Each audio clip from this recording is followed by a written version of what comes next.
Looks like Hank the Tank really owned up to his name today, kids, as he tanked at today's motions hearing. In the emergency room, you see all types of injuries, don't you? Yes. You see physical injuries, yes? Yes. Emotional injuries, Yes. people who overdose, perhaps they're drunk on drugs. Meanwhile, Dr. Russell further proved that she is the smartest person in the courtroom, something that Bev probably doesn't like too much. There are a number of things that you offer in that report regarding your suggested experience that are just not in your CV. Isn't that fair to say?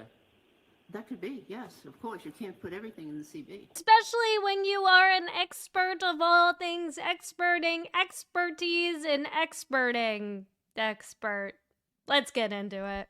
Hello, and welcome to Alexasrewm, where we are not lawyers, we are not medical professionals, and we are not law enforcement, we are just people who have opinions about all things going on in the true crime community, including today's motions hearing in the Karen Reed retrial.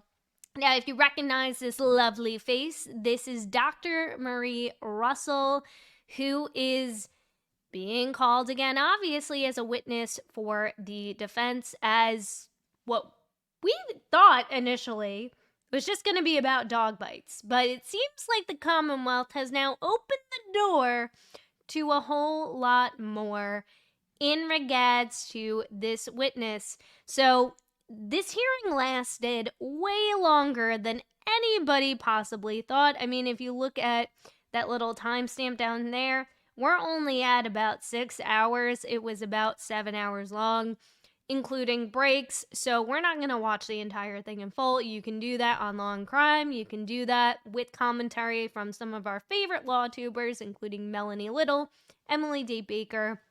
We're just going to break down some of my personal favorite moments from today, as well as some that I feel like are the most crucial in terms of the motion that the Commonwealth recently filed to exclude Dr. Marie Russell. I'm going to ask you a few questions, if that's okay. Yes. Thank you. You shared with us that you have an extensive history of experience in the emergency room. Yes. And in the emergency room, you see all types of injuries, don't you? Yes. You see physical injuries, yes? Yes. Emotional injuries, Yes. people who overdose, perhaps they're drunk on drugs, Yes. alcohol. It's no longer the war on drugs, kids. It is drunk on drugs. Beware! I need to make a t-shirt of that. Have you ever been qualified as an expert in orthopedics? No, I've Isn't never. orthopedics a specialty in medicine where there is specific training? Yes. And people who become orthopedics or orthopedic surgeons, they go through rigorous education specifically to be an orthopedic, right? Well, orthopedics involves more than just setting fractures or diagnosing fractures. Orthopedics involves things like bone tumors, bone cancers, a lot of other parts of orthopedics, not just trauma. I am an expert in emergency orthopedics, I believe. Yeah, so in other words, and she gets what he's putting down too. Like, I get you're saying just because you've worked in all these kinds of capacities and you've treated certain wounds doesn't make you an expert, which also kind of doesn't make sense to me because, again, like, drawing from my own personal experience, I don't have a digital marketing or any kind of marketing degree. I don't have any kind of college degree, and yet people look to me as an expert in my field because I've invested thousands of dollars into learning the skill of how to market myself and how to market my clients and how to do it for other people successfully with tangible results. And that is what the definition of an expert is are you highly knowledgeable in a specific area, right? The literal definition from the Googs, from Oxford Languages, a person who has a comprehensive and authoritative knowledge of or skill in a particular area. Nowhere does that say must have PhD degree, must have specialty training in X, Y, and Z. You just need to be highly knowledgeable. It's a very broad term. And again, if you want to get really granular with it, that's the definition of an expert. So, right, anybody who has done something successfully, either for themselves or for other people, and can share that based on their experiences and their success and their results, is technically an expert. So, it's kind of benign, and I hope that I'm excited to see how they bounce back with redirect. But already we can kind of see that I don't know, like there's a little bit misdirection in some of his questions, and it kind of feels like it flops all over the place, and it pretty much goes back and forth like this for a few minutes. So you have decided that you are an expert in orthopedics? Emergency orthopedics. Emergency orthopedics, is that a specialty that you get a fellowship in, or somehow you are deemed an expert in any way? No, because if you're in the emergency room treating certain things, then like that's what you do. Like, what else would you call it? It's just such a like. I get the comparison, but move off of it, bro. It's not a specialty that has a fellowship that I'm aware of. I see. So you're proclaiming that you yourself think that you're an emergency room orthopedic? I have expertise in emergency orthopedics, yes. Are you an expert in orthopedics? The whole field of orthopedics, no. And you don't have any specialized degrees in orthopedics, do you? No. What about Trooper Paul? What about Nick Guarino? Let's start wadeering all of the Commonwealth's experts from the first trial and from this upcoming trial, because I believe, what is it, Shannon, whatever his name is, who can't tell the difference between bits and bytes. I mean, let's just put everybody on the stand. In fact, let's put Chip Proctor on the stand, too. Are you qualified to be a state trooper? Clearly not. Clearly not, because you completely botched this investigation. Let's put Meatball on the stand. Are you qualified to be a district attorney? You would agree that somebody who's gone through the rigorous requirements of being an orthopedic and qualified, they'd have much more experience in that than you. True? In general orthopedics, yes. I have a lot of experience in orthopedic trauma related to emergencies. Have you ever been in any court where you've ever been qualified as an expert in orthopedics? It was never an issue. But I'm asking you, have you ever been in any court, state, federal, this country, any other country, where you've been qualified as an expert in orthopedics? No. Is anybody other than yourself? And I think she made that point already. Like, this is what I'm saying, guys, is like, he doesn't lay off the point, and I get it. You're using it as an analogy, but like, and I know we are going to lead into something else to disqualify her as an expert, but I don't think that's your strongest argument. And you can see this is where the tension starts really building up, right? And I can understand. It's like, dude, I spent years. In fact, she was like, according to her earlier testimony, she had stated she was, I believe, the first female cop who was hired in Malden, Massachusetts. I'm like, she's a freaking trailblazer. She was like the first woman to do that. That's amazing. That's an amazing accomplishment. And it's just, I can understand the disrespect. When you treated cases of dog bites in the ER, you said that you would sometimes have the reporter, the person injured or somebody with them, tell you it was a dog bite. Yes. Yeah? And sometimes you had communication difficulties, or there was a reason why they couldn't share it with you. Yes. And then you suggested that's how you came to this pattern recognition skill, is that you would have to determine the injury with no help from the reporter. I was always interested in dog bites, and yes, there were a few occasions when I had to use those skills in order to determine what kind of an animal. I was always interested in dog bites, and yes, there were a few occasions when I had to use those skills in order to determine what kind of an animal it was. Let's talk about those few occasions. Why don't you share with us a story where you met a patient, that you can recall, where you had no idea what the injury may have been because there was no ability to communicate, and tell us about how you determined it was a dog bite. Well, thinking This is like the most frustrating thing too, because it's like, bro, find the frickin' mic. You're at the podium. Don't leave the podium. Don't be walking around doing your thing. I get it's probably like a nervous thing. Just stand at the podium. Speak into the microphone. Tell it to the microphone. If you know, you know. about a specific case, I can think of cases where I determined it wasn't a dog bite, and it was something else based on That might be easier. again, the pattern of the bite. And am I not answering your question? I'm not looking for cases where you couldn't determine the dog bite. I want you to share some of this wealth of experience you have in dog bites. And share with us, if you will, one of the cases where there was no information that it was a dog bite, for whatever reason, and then you, based on your pattern recognition skills, determined it was a dog bite. I want you to walk through. Like, do you hear the level of sarcasm? And I get it, but it feels like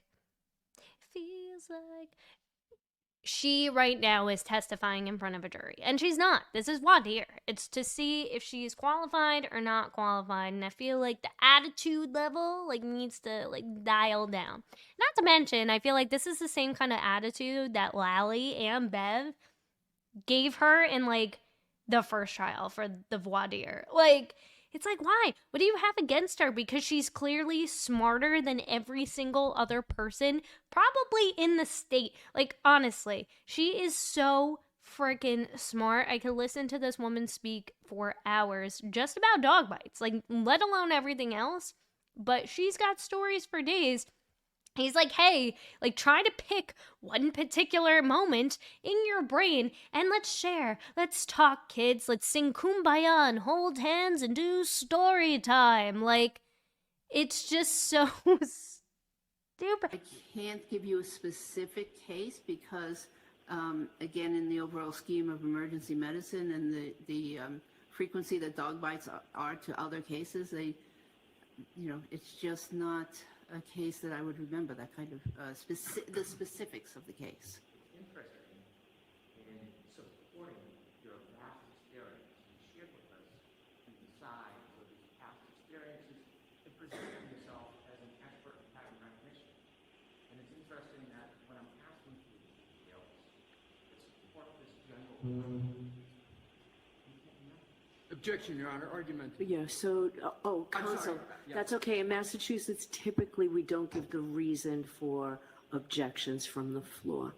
Your objection sustained. No commentary, Mr. Brennan. That's the other thing, too, and I've seen so many law tubers be like, but why? Why can't they just state their reason? And that's exactly how I feel, too, because it's then how the heck do you, determine whether or not you're going to sustain or overrule an objection? It makes no sense in my brain, because sometimes, and a lot of the times, I feel at least in the first trial, Lally was objection, because I feel this is... I don't know. I feel like I should object here, but I have no idea why. Mom, help me out. Am I right? Am I wrong? This is just so stupid, Beverly. Just let him state it. It doesn't matter. We don't usually do it in Massachusetts. She has to constantly remind some of these attorneys, because they're not from Massachusetts, that's not how we do it here, because it's Bev's courtroom, guys. It's Bev's house, and we gotta play by Bev's rules. You shared with the court that you wrote a few articles that had to do with dog bites. Co-authored, yes. Can I ask you some questions about those? Absolutely. Thank you. Now, the first one I want to talk about is law enforcement canine dog bites. Do you remember that article? Yes. And that had to do with what you refer to as law enforcement dogs or canines. Yes. In that article, you talk specifically about a technique that you believe law enforcement or canine dogs utilize, which is bite and hold. Yes. And what you have suggested is that the bite and hold technique is different than typically a domestic dog or a civilian dog. Yes. Because it's a trained learning for the dog, correct? Yes. There are certain injuries you would expect from a canine dog using a bite and hold technique. Yeah. But again, what kind of dog or dog did Brian Albert and fam own? A dog that was of a same breed, the most popular breed for police canines. And what was Brian Albert? He was a Boston police officer. So is it that unreasonable, since we're spinning up theories over here, to think it's possible that he potentially trained his dog to attack, to defend?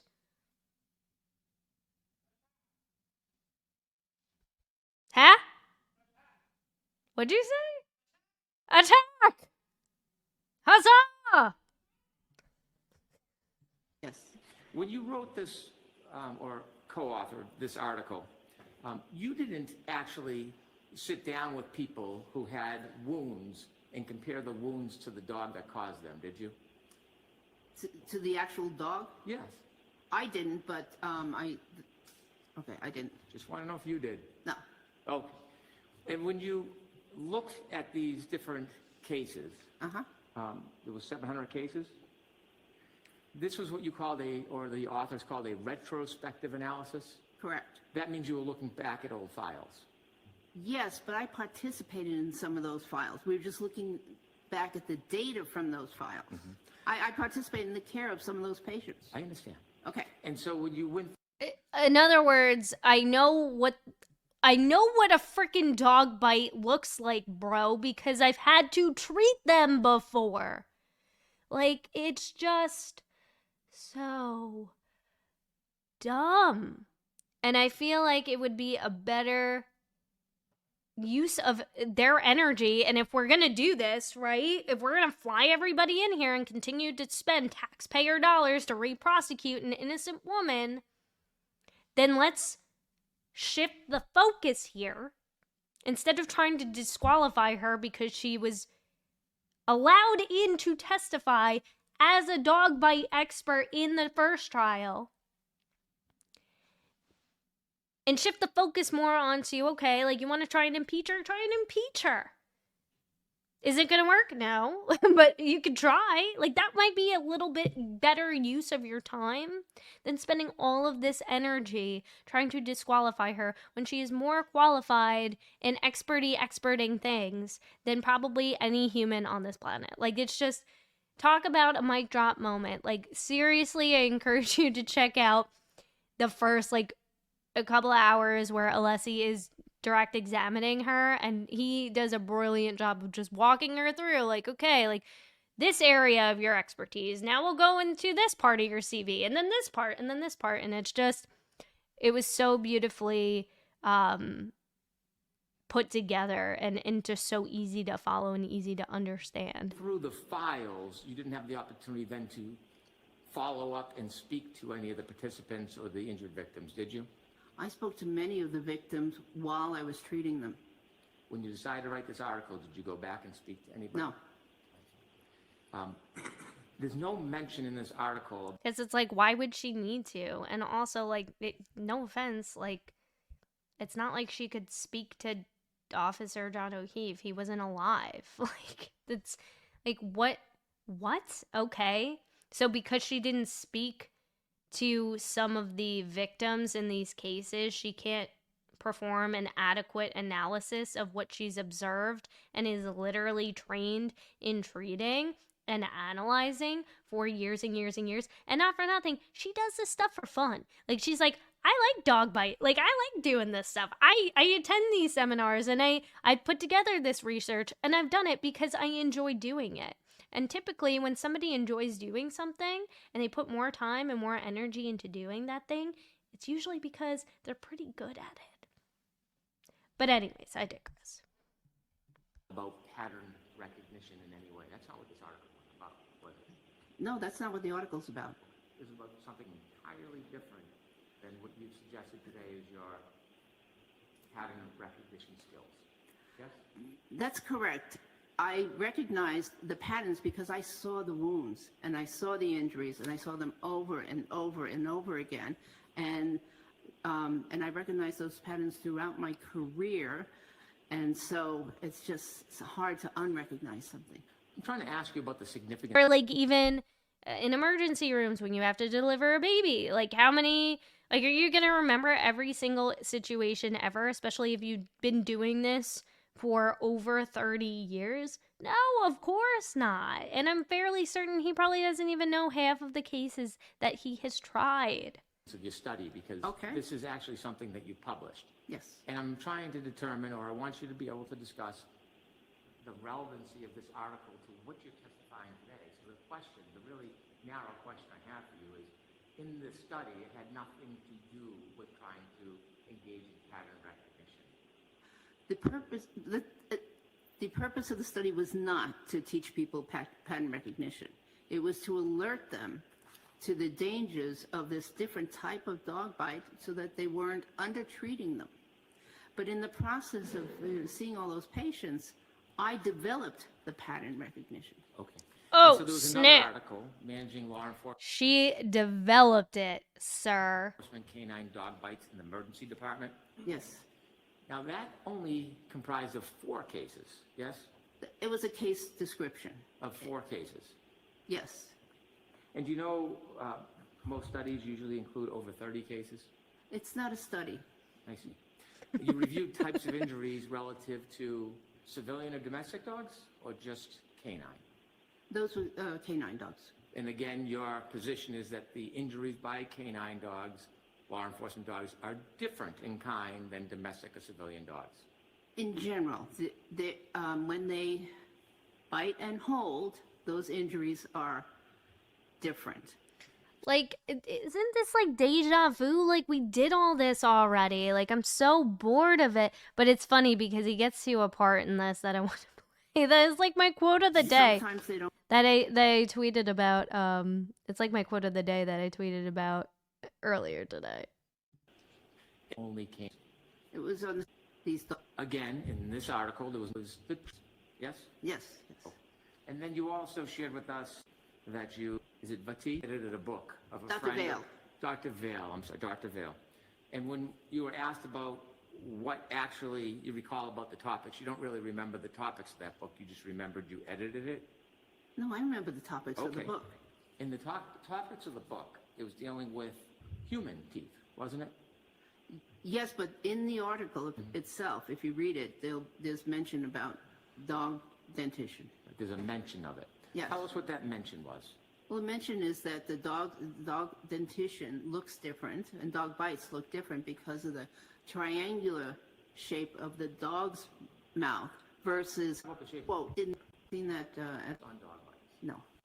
So for the record, you need to say what you just showed the I'm witness. showing Dr. Russell a book called Dog Bites, a Multidisciplinary Perspective, edited by... Oh, here we go. You read books on dog bites.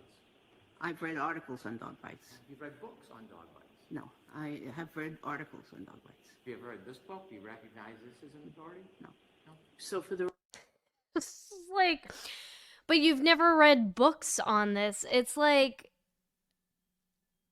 okay, like again, I don't have a degree in digital marketing, and therefore, does that not make me any less of an expert? Like, people pay me to do this. People pay her to literally testify in trials. Like, if people are paying her to do this, that usually means she's an expert. She has the leverage of knowledge. Like, it's just so, like, I get why he's doing this, but I don't at the same time. It's like, it's such a waste of time and the disrespect. the record, you need to say what you just showed the witness. But now he's gonna show her a book. I'm showing Dr. Russell a book called Dog Bites, a Multidisciplinary Perspective, edited by Daniel S. Mills. Never, Is that it? I'm sorry, may I see it? if the court would let me, of course. May I have it? Yes.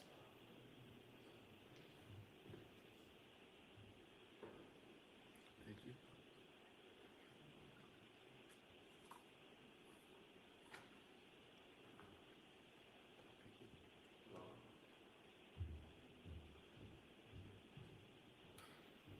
It's the idiot guide for dog bites or dog bites for dummies. But okay, yeah, but if you've read this one book, this one particular book that I sent Adam Lally to get during our last break, at the courtroom bookstore. Like, it's just so stupid.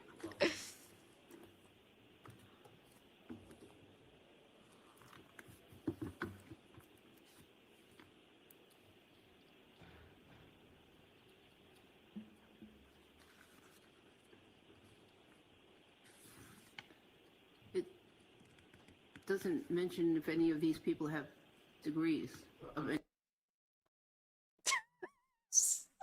Wait, let's rewind that. I'm sorry.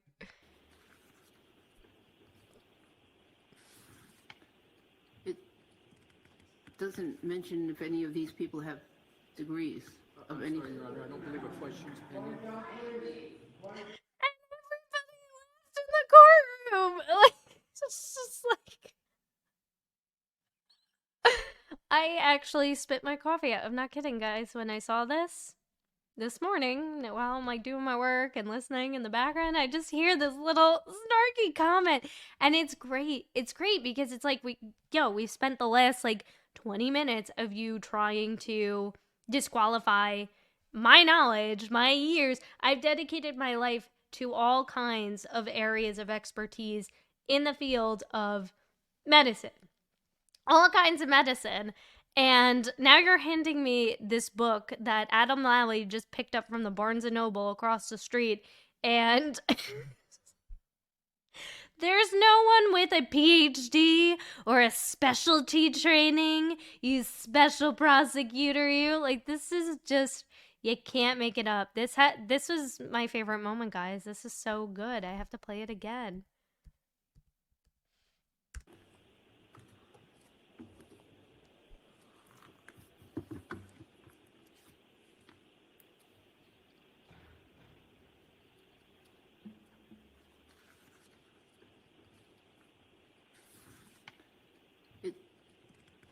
It doesn't mention if any of these people have degrees of any. Sorry, Your Honor, I don't believe a question's pending. Sorry, Mr. Alessi, I couldn't hear you. Thank you. I don't believe a question Oh, I'm is sorry. pending for the witness. Okay, are you moving to strike that? Yes, I am. All right, I'll strike that. So, Doctor, I know it's been a long day. Wait for a question, please, okay? Okay, All right. thank you. You done reviewing the book? Yes. She's like, I didn't even need to like go past the freaking like preliminary page, like the prologue of the book or the mentions. She's like, what is this like idiot's guide to dog bite? Like, is it dog bits or bites? Oh my goodness. It was so funny. And she's so cute too because she's like, she doesn't understand how cute and adorable and funny she is.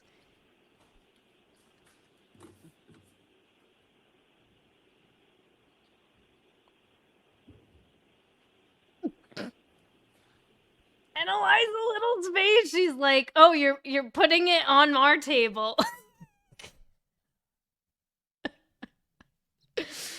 It's just like, okay, now what's the payoff, Hank? You've, through your testimony, attempted to or suggested there's a distinction between canine law enforcement wounds and that of domestic. Yes. But domestic dogs can cut the skin, Correct. cause serious injury, Yes, deep wounds. they can. It's not just that domestic dogs just nip around the corners. They can bite. They can. They can attack. Yes. They can kill. Yes. You've seen it firsthand. Yes. I didn't witness the attack. No. Do you doubt that it was a canine attack? No. I didn't witness the attack myself. Oh, I understand. Firsthand is what you said. Okay. But it's like, what are you talking about now? Like, you made such a point about this book, right? Have you read this book? Like, it was gonna be this huge mic drop moment, and then he's just like continuing to back her up. He's like, yeah, like household canines like can be aggressive and can attack, right? Like they can break skin and potentially unalive somebody, right? And she's like, yeah, that's exactly what I've been saying this whole time too. Like, tomato. What are we doing here? And it's a whole little dance around just like this for pretty much the rest of her testimony. Now, there's another key part that I want to get to in this cross-examination. Because in your earlier testimony, it's quite different. I know. So this is probably the strongest argument for the Commonwealth. And I don't know why they didn't just lead with this. Especially because it's not like Adam Lally isn't a part of the team. I mean, you would never know it looking at the three of them sitting at the table, like if they're part of one team or if Hank the Tank's doing his own thing and Adam Lally is like twiddling his thumbs, you know, I don't know, like hanging out at the bookstore, talking up with the barista at the Starbucks. I don't know. But smoking his Marlboro like Reds, like I don't know. But this is where he starts to kind of go into the impeachment angle of like, oh, well, your opinion's different from the first trial. And I think she gives a really good explanation as to why, and obviously this will be cleared up during redirect next month. Because in your earlier testimony, it's quite different. I know. I want to do this gently, but I want to go through some of that. Okay. Okay. When you first testified, you had, how should I say this? You offered opinions that were less than certain about the genesis and cause of the wounds, didn't you? I think it sounded like I was not certain. However, I was certain. I just didn't express it correctly. Okay. When you first testified in the voir dire about some of these wounds, you were asked what kind of animal you thought caused the wounds, and you said, most likely a dog. Correct. Right. You didn't say beyond a reasonable degree of dog bite certainty, did you? Objection, Your Honor. What's the basis of the The question? objection. And now she's like, wait, but state your reason for objecting. Well, I don't know, Beverly. Like, where are we playing? Are we playing in Massachusetts, Norfolk County, or are we playing in Bev's Den? Like, please tell us, because before, like, literally, I mean, 10 minutes in this video ago, you were like, Mr. Alessi, that's not how we do it in Massachusetts. And now you're like, oh, what's your reason for your objection? Why, you ask? Because it's confusing. If you don't state your reason, it's kind of confusing, and you don't, how are you supposed to know how you're going to rule? I mean, it just doesn't make any sense to me, but. Is, he said beyond a reasonable doubt, and that was. No, he didn't say doubt. He said degree of medical certainty. He said beyond, Your Honor. Right, beyond a reasonable degree of medical certainty. So I heard you didn't get to the certainty. You just heard beyond reasonable and objected. So based on that, the objection's overruled. Let me phrase to make it clear. You didn't say to a reasonable degree of medical certainty that the bites you looked at were a dog. I did in one of the okay, maybe in the next one. Okay, but yeah, if I wasn't asked about reasonable degree of medical certainty, I didn't. Well. I may not have expressed it. The court. And that's the proper way, a reasonable degree within medical certainty, because Ashley will go on to explain in a few moments that no medical expert, or at least anyone who can, actually call themselves an expert, is going to ever say to 100% beyond any kind of medical certainty that this is in fact factual. And we even heard this too, guys, from the BAC guy who is like, yeah, I'm not going to tell you exactly, if this is an accurate portrayal of Karen Reed's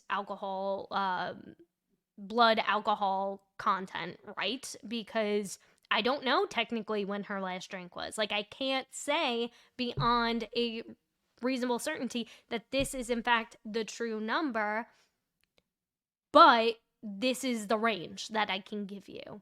So again, it's like, yeah, because they are taught to be extremely precise, but also extremely careful about how they word things. The court herself asked you, do you know what kind of animal? And you said, yes, most likely a dog. Yes. Is that fair to say? Yes. So you didn't express certainty at that point. Yes, but again, thinking as a doctor and not a lawyer or a judge or someone. I'm thinking as a doctor.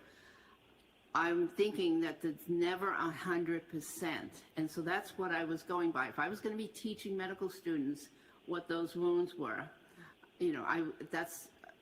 or another group of wounds, I tell people never 100% in medicine. So that's where that came from, and I apologize if I confused the court. I don't think there's any confusion. You use the word like. But there is, bro, because she's correct. Like, unless you're actually witnessing the thing up front and close, and not for nothing, it's not up to the defense to create any kind of levels of certainty. Their job is to poke holes. Her job as a witness is to say, yeah, that's possible. Yes, this is possible. And if I recall correctly, too, in trial 1, if you actually took the time to actually watch it, every single expert that you put on the stand, not you, Hank the Tank, but Lollipop Lally, there was, every single witness essentially said the same. Yeah, like, I can't say it with a beyond a reasonable certainty or however you want to phrase it, but this is possible. Squirry Bello, she's like, yeah, blunt force trauma. Yeah, this could have been caused by this. This could have been caused by that. This could have been caused by this. Could have been caused by that. It was a lot of this or that, this or that, this or that. And that's from your own witnesses, who you're going to have to call again. You're going to have to call Squirry Bello again. She was the ME. She performed all this. So, and there's something interesting, too, that I want to dive into in regards to Squirry Bello as well, too, before we wrap up today's video. Likely. The word possibly is even less certain than likely, isn't it? I don't know. Well, when you're a doctor and you look at something, you say, well, the likelihood is this is the cause of this. Oh, yeah, okay. That would be a stronger opinion than saying, it's possibly this. Correct. Possible is even less certain, isn't it? At trial. So then you're kind of disqualifying and discrediting your own witnesses, bro. Like, it makes absolutely no sense. And it's like, if anybody who needs to come in beyond any medical reasonable certainty, however, dog bite expert, whatever, yada yada, however you want to phrase it, Hank, you're the one who has the burden. You have the burden of proof. So I would work on tightening up your case instead of wasting your time trying to disqualify this woman. And I get it. I get what you're doing here. And I'm not saying that necessarily, like, the Commonwealth obviously has a right to, put together their case in the way that they need to, even though they shouldn't be prosecuting Karen Reed to begin with. But again, if we're going to do this dance again, then wouldn't it just be easier if you brought your own dog bite expert? Like, and because now you're opening up the floodgates to way, way more. And I'll get into more of that in a different video because there's just so much to this testimony. But what I wanted to really play, because they didn't touch on this in, she goes into, like, he asks her, like, a ridiculous question. Are you an expert in self-defense? It's like, what? Like, jiu-jitsu? Like, taekwondo? But she talks about the autopsy that was performed and what was tested, what wasn't tested on Officer John O'Keefe, specifically in regards to the article of clothing that he was wearing, his sweatshirt, right? And I thought it was interesting because, again, this didn't come into play in the first trial. Thank you. Dr. Russell, what has been published on the TV screen is Exhibit 10. Do you recognize it? Yes, How do you recognize it? because I've seen it before. And please describe what it is.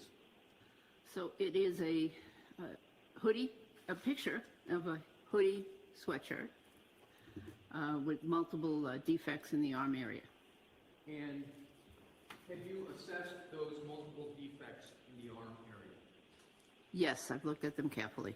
And what So again, if you recall, this is what the Commonwealth is going to say. All of these little holes and rips and tears here was caused by shattered taillight pieces. is, please describe your assessment. Well, there are multiple small holes in the fabric of the sweater in the arm. And I believe I said earlier 11, but it's a total of 11 for the whole shirt. So there are 9 holes here in the arm, and then in another section there's other holes. Does what is depicted on Exhibit 10 constitute a pattern in your judgment? Not specifically, no. What, if any, conclusions do you draw from Exhibit 10 pertinent to your testimony here today? Well, with that image, in conjunction with the picture of Mr. O'Keefe's right arm, my conclusion is that he was wearing that article of clothing when he was attacked. And how do you reach that conclusion? Well, again, the holes, the holes are rather small, which would... Yeah, it's like, how do you reach that conclusion if you weren't there, Dr. Marie Russell, and you didn't witness this attack firsthand? Because nobody was there except for the people inside 34 Fairview. correspond to holes created by a tooth, or in this case, maybe multiple teeth. And they are in the area of the arm, or the area of the body that corresponds with the wounds. Have you ever in your career, either as an emergency room physician or a forensic pathologist, ever had to assess wounds in which the victim was wearing clothing? Yes. How many times would you estimate that you had to, or that you did make an assessment of wounds when the victim was wearing clothing? Probably over 200 times, because the clothing examination is part of the examination conducted by the forensic pathologist in the Los Angeles County Medical Examiner's Office. And did you, in fact, as a forensic pathology in Los Angeles, make assessments of wounds in forensic pathology with regard to a victim that was wearing clothing? Yes. Did you ever make that assessment in connection with dog-inflicted wounds of any kind? No, I don't think so.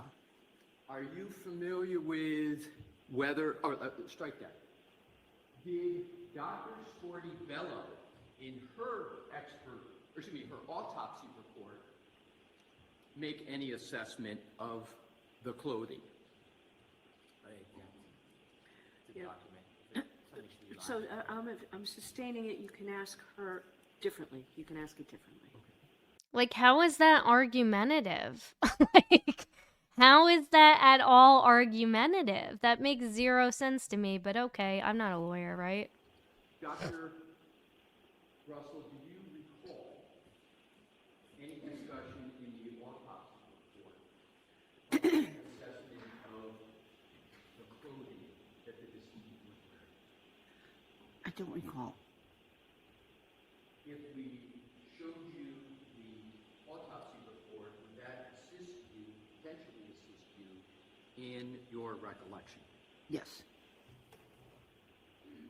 Do you have it with you still? I do. Okay, go ahead. You can take a look at Yeah. it, Doctor. Thank you, Your Honor. Let's see. Not able to answer. The location you'd like me to? So you can't answer the Yeah, question. yeah, I do recall what she meant. She said, Like, Bev, you sound a little argumentative. Beverly. I know it's late. I know you want your White Claws. I know it's Thirsty Thursday with the gals and you're going square dancing, but please put your dancing shoes, kick them off a little bit longer, girl. You got business to take care of. All right? she said that the body is clad with a pair of socks. Right. Did she make any other assessment of clothing in the autopsy report, particularly with the arm of a hoodie? Take your time.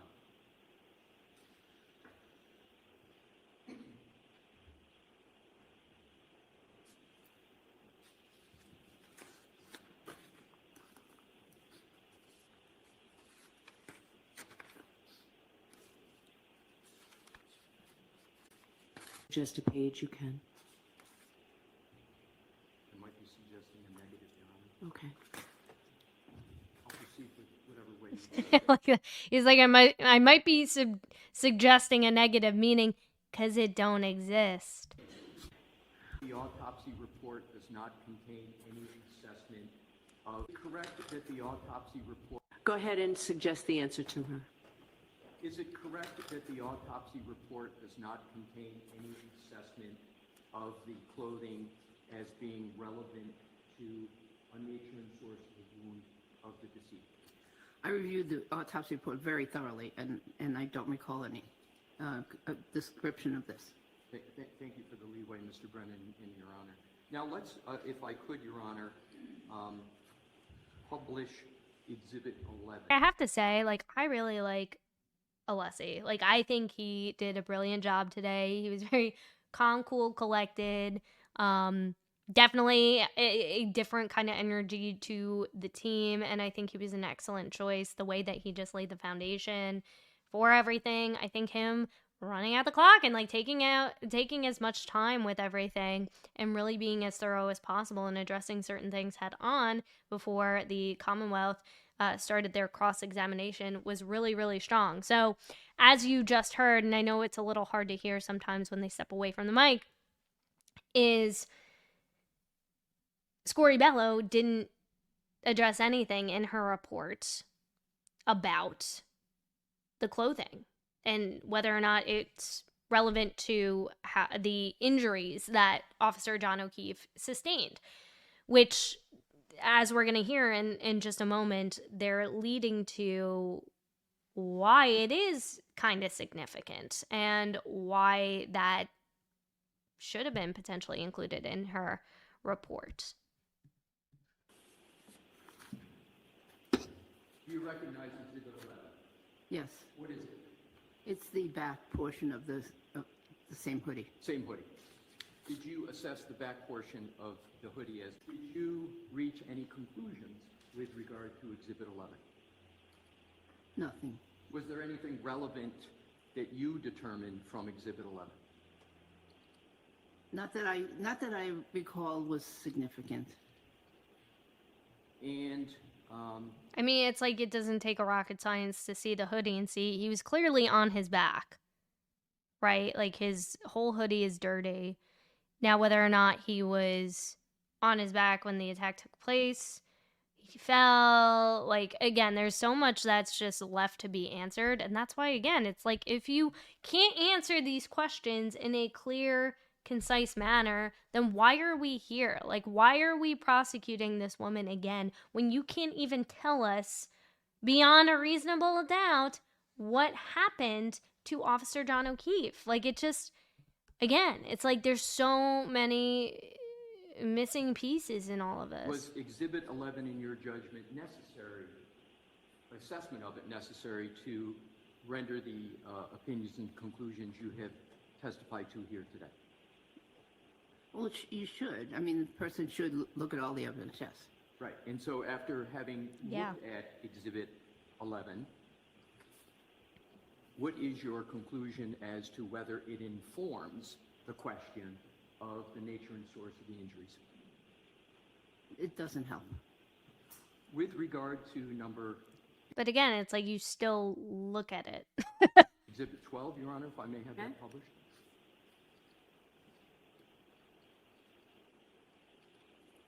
Do you recognize Exhibit 12?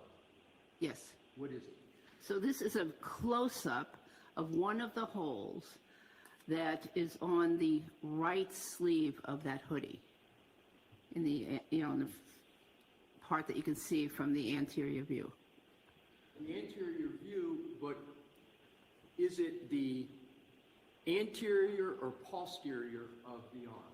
Right. It could be it could be posterior because you only get, it depends on how it's worn basically and how the material lies, the way it's photographed.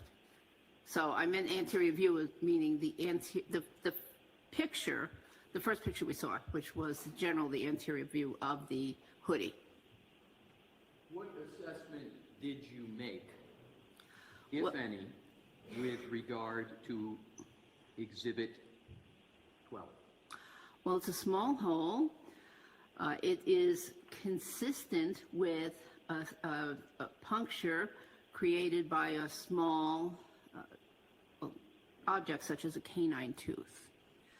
And it appears that some of the fibers are actually pointed outward. Some of the clothing fibers are pointed outward from the wound, from the hole rather, from the hole.